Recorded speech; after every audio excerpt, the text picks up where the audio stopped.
A couple is walking about 30 feet ahead of you.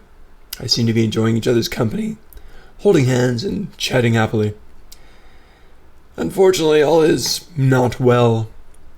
You may have noticed a small spider about 2 inches long, all brown, except for a yellow crescent moon shape at the base of his abdomen, crawling along the back of the guy's neck. The man cries out and swats at the spider before he stiffens and collapses to the ground, obviously bitten, obviously poisoned. "Help!" the woman cries out and kneels to tend him. "Someone, please, help us!"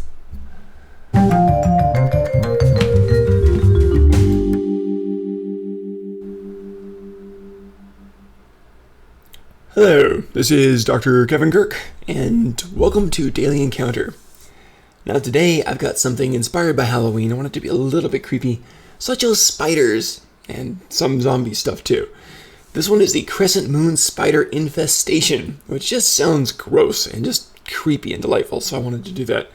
So this poor couple, there's a spider involved obviously, and how would you have the party notice this? Well, read what I wrote there and talked about the first time. They're walking about 30 feet ahead of you, so who sees the spider? That's your first concern. So I'd probably have the party roll perception to see what they notice when they see the couple there, which is fine.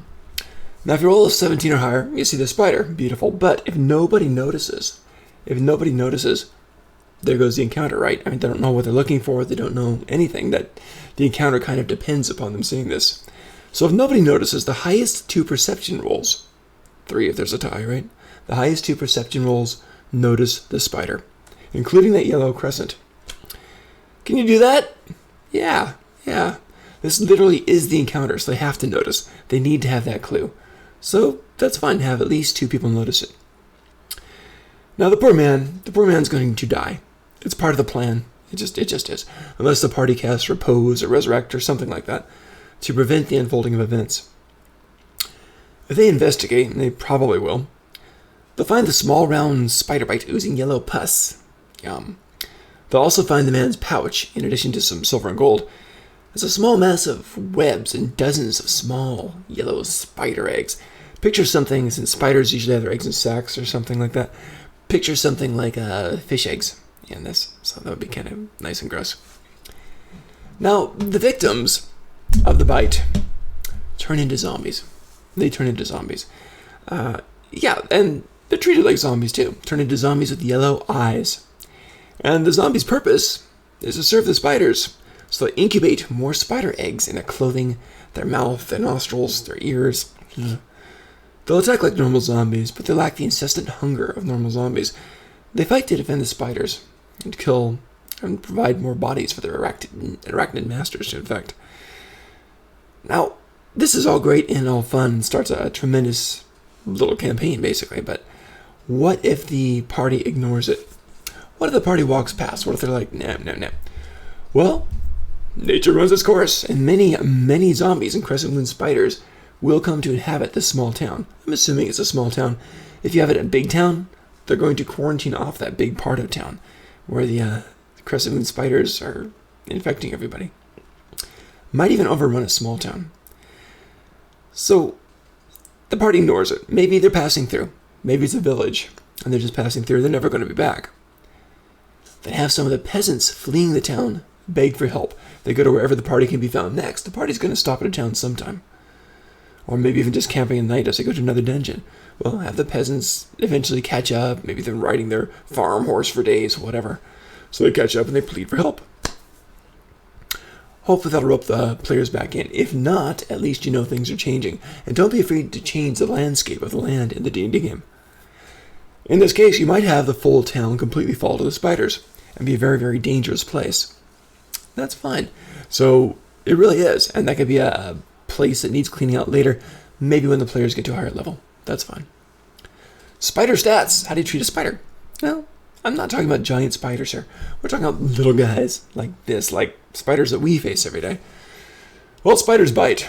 And when they do, you better save versus con or fall to. You ready for this? 0 hit points. I know that's huge. I really do. But I've always believed in story first. So, 0 hit points. You're not dead, but you have to make your death saves from there as normal. So you could die. Now, if you die from this, You become a yellow-eyed zombie, serving your spider masters. If you survive, however, you've become immune to the spider venom. That's the cool part, and that's kind of fun, because the party's not going to know that if they survive it, they're suddenly immune to the venom. Once they find that out, maybe they're bit by another spider and it just stings a little, you don't even have to roll save on their second bite. So they're like, oh, wow, I'm immune. And that kind of changes things, gives them a big dose of bravery, and they can go stomping into the town and kind of easily start stomping out these spiders. Probably quite literally. Armor class or spiders, I don't know, about 12. Don't worry about it. They're easy to hit. Don't dodge too well, but they can hide. And that's the cool part. So they should get about a +4 to stealth. Maybe advantage when there's lots of debris around. Because spiders are really good at hiding under stairs and piles of leaves and everything. So portray that in your world. Now, how do you kill a spider? Well, you step on it. You can hit it with a sword, sure. I think it's overkill. But yeah, you absolutely can. So regular roll to attack, you can step on it. Fire will wipe out the spiders, of course. A well-placed fireball just might end the party's troubles. That could do it right there. The trick, of course, is to get every last one. For example, if the guy dies there, they discover all the little spider eggs there, and they do a bonfire on the guy right there, they just burned it all. They just wiped out the little invasion. So very well done, very quick, very easy. The trick is to get every last one. That's the trouble. You have to be thorough to survive this type of thing. Now, let's say you want to take it a step further and put someone behind the spiders, a reasoning mind behind this. I got a couple options, but one that I'd like to do is maybe have some venom druids. What's a venom druid? Well, regular druids maybe cast web spells because they've got those. Maybe instead of, poison spray breath? Instead of poison spray, maybe have them claw or bite for the equivalent of poison spray.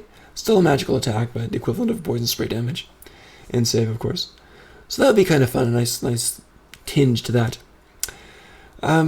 Yeah, so the venom druids outside of town might have decided to do away with the townsfolk and have unleashed these spiders on the town, so interesting. Creepy, good stuff for a nice Halloween encounter. That's where I'm at today. Good for any day you want to be creepy. So Yellow Crescent Spider Invasion. Have fun with it. Try not to get too creeped out and try not to kill everybody. Have a great day. Take care.